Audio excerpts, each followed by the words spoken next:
नया रास्ता भाग 14।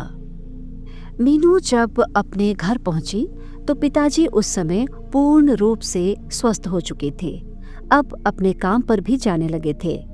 पिताजी को स्वस्थ देखकर उसको बहुत अच्छा लगा। माँ ने मीनू को अपने सीने से लगा लिया। आशा और रोहित भी खुशी से झूम उठे।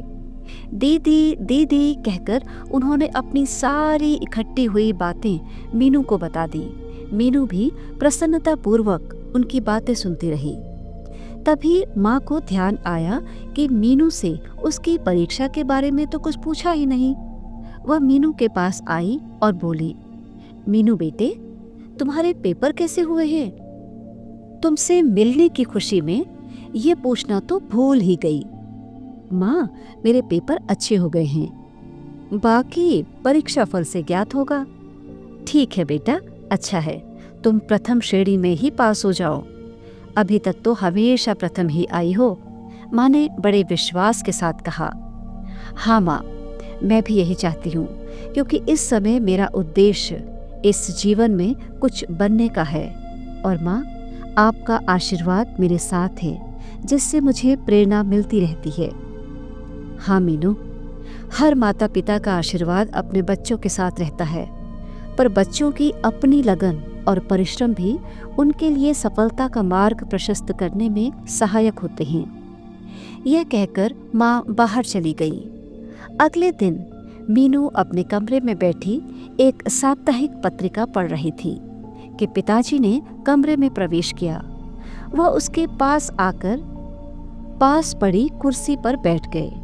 उन्होंने मीनू से कहा, मीनू बेटी, परसों तुम्हारी बुआ जी का पत्र आया है। उन्होंने इसमें एक लड़के के विषय में बताया है। वह दिल्ली में इंजीनियर है, 3000 रुपया महीना पा रहा है। यदि तुम...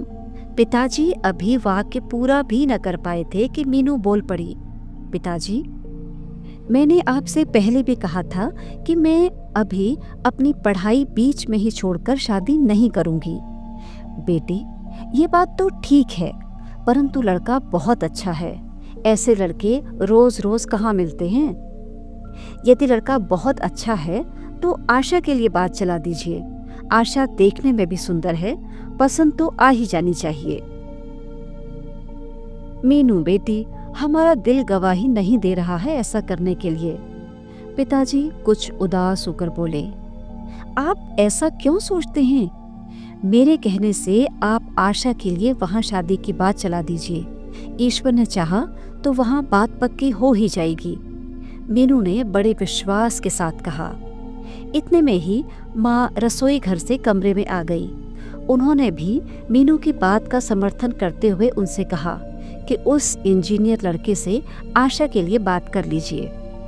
सबकी सलाह से पिताजी आशा का रिश्ता लेकर दिल्ली गए। लड़का देखने में अच्छा था, उन्हें बहुत पसंद आया। उन्होंने आशा का फोटो उन्हें दे दिया। मांग के नाम पर उन्हें सिर्फ सुंदर लड़की चाहिए थी। आशा को दिखाने की तिथि निश्चित हो गई। आशा देखने में सुंदर तो थी ही, साड़ी पहनकर जब उसने छोटी सी बिंदी अपने माथे पर लगाई तो उसका रूप और अधिक निखर आया। आशा को देखने के लिए इंजीनियर आलोक, उसके मम्मी पापा व उसकी बड़ी भाभी आए थे।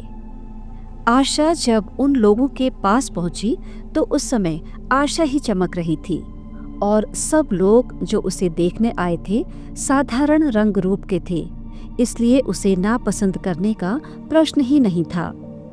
आशा का रिश्ता पक्का हो गया। लड़के वालों को ये बात भी बता दी गई थी कि इसकी बड़ी बहन की अभी शादी नहीं हुई है, क्योंकि वह अभी वकालत पढ़ रही है। आशा की शादी की तिथि पंडितों ने 4 महीने बाद की सुझाई। अब घर में सब उसकी तैयारियों में लग गए। रविवार का दिन था। मीनू टेलीविजन पर कार्यक्रम देख रही थी कि नीलिमा के भाई अशोक ने उसे आकर बताया कि नीलिमा मेरठ से आई है और उसे याद कर रही है। नीलिमा का नाम सुनते ही वह खुशी से झूम उठी और अपनी प्रिय सखी से मिलने के लिए बेचैन हो गई। इस समय माँ घर में नहीं थी, पड़ोस में किसी के घर गई थी। इसलिए इस समय उसका जाना संभव न था। माँ के घर आते ही उसने उन्हें बताया कि आजकल नीलिमा ससुराल से आई हुई है। माँ से आज्ञा लेकर वह नीलिमा के घर चली गई। मीनू को देखकर नीलिमा की प्रसन्नता का ठिकाना न रहा। वह मीनू से बोली, मीनू चलो कमरे में चलते हैं, आराम से बैठकर बातें करेंगे। वे दोनों कमरे में जाकर आराम से बैठ गईं। नीलिमा का उतरा हुआ चेहरा देखकर मीनू ने पूछा, नीलिमा क्या बात है भाई, आजकल कुछ कमजोर सी नजर आ रही हो, तबीयत तो ठीक है ना? हाँ वैसे तो ठीक है, परंतु मुझे उल्टियों ने परेशान कर रखा है।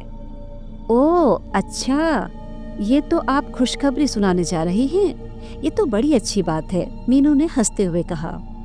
इतने में ही अशोक ने कमरे में प्रवेश किया। वो भी उन दोनों के पास बैठकर बातें करने लगा। मीनू अशोक से बातें करने में हमेशा लज्जा अनुभव करती थी, परंतु आज वो उससे भी घुल मिलकर बातें कर रही थी, क्योंकि हॉस्टल में रहने पर उसका संकोच स्वयं ही कम हो गया था। कुछ देर तक बातें करके अशोक वहां से उठकर चला गया। नीलिमा को ज्यादा देर बैठने पर थकान होने लगी थी। वह पलंग पर जाकर लेट गई। मीनू भी उसी के पास बैठ गई और वे दोनों बातें करने लगी। तभी नीलिमा ने मीनू से शादी के बारे में पूछ लिया। मीनू, तू शादी नहीं कर रही है अभी? मैंने सुना आशा का रिश्ता हो गया है। हाँ नीलिमा, आशा का रिश्ता हो गया है। लड़का इंजीनियर है, घर भी अच्छा है। पर मीनू, तू अभी शादी के लिए तैयार क्यों नहीं है? नीलिमा ने पूछा। नीलिमा, अब मैं कुछ निराश सी हो गई हूँ। कौन करेगा मुझसे शादी? क्या बात करती है मीनू, मेरे अशोक भैया तो तेरे बहुत दीवाने हैं, हमेशा तेरी ही प्रशंसा करते रहते हैं। ये बात सुनकर मीनू के चेहरे पर कुछ मुस्कुराहट सी झलकी। मुस्कुराते हुए बोली, चल कोई तो है अपनी प्रशंसा करने वाला भी। मीनू, मैं मजाक नहीं कर रही हूँ, तू तैयार हो जा, तेरी शादी अशोक भैया से करा दूंगी। नीलिमा ने बड़े विश्वास से कहा। नहीं नीलिमा, मैं अभी शादी नहीं करूंगी।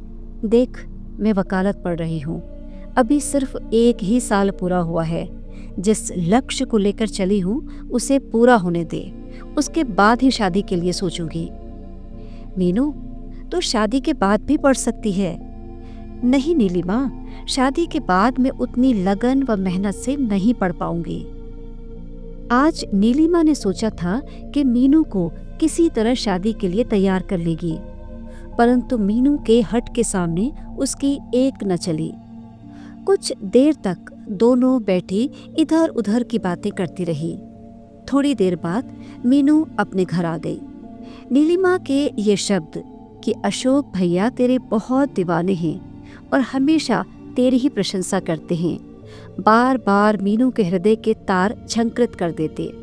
आखिर वह भी तो एक लड़की है और हर लड़की अपनी प्रशंसा सुनकर प्रसन्न होती है।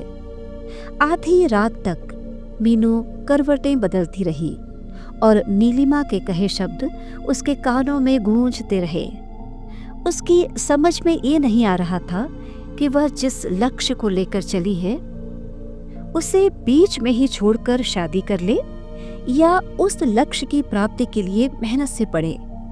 इसी उधेड़ बुन में उसे नींद आ गई।